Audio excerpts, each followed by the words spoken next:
ধরেন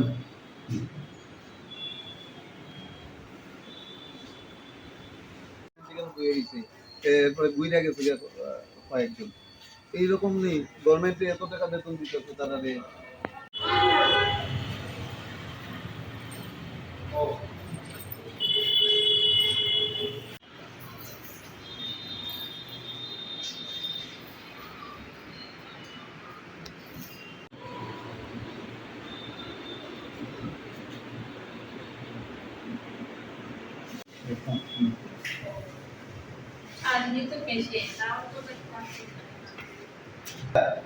বইতে বইতে গেছে কয়েকজন। কি হয়েছে? আমার ছেলে আজকে টুকটুকে উঠতে গিয়ে পড়ে গিয়েছিল। তো আমি ইমার্জেন্সি এই যে কৈলাসহরের ইন্টিগ্রেটেড আয়ুষ হসপিটাল এখানে এনেছিলাম হোমিওপ্যাথিক ডাক্তার দেখানোর জন্য। কিন্তু হসপিটালে এসে দেখি আমি 3টা বিষয়ে এসেছিলাম, একজন ডক্টরও নেই।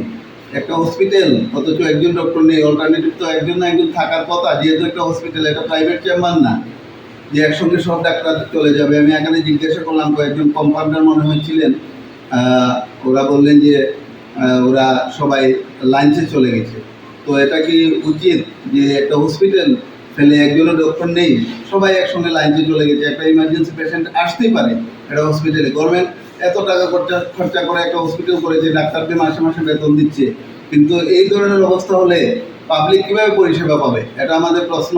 আমার প্রশ্ন রাজ্যের মাননীয় শিক্ষামন্ত্রী তথা মুখ্যমন্ত্রীর কাছে এই বিষয়টা যেন উনি ভালোভাবে দেখেন এবং প্রয়োজনীয় পদক্ষেপ গ্রহণ করেন। অনেকজন পেশেন্ট এখানে বসে আছে, কয়েকজন বসতে বসতে চলে গেছে। তো আমরা এখনো বসে আছি।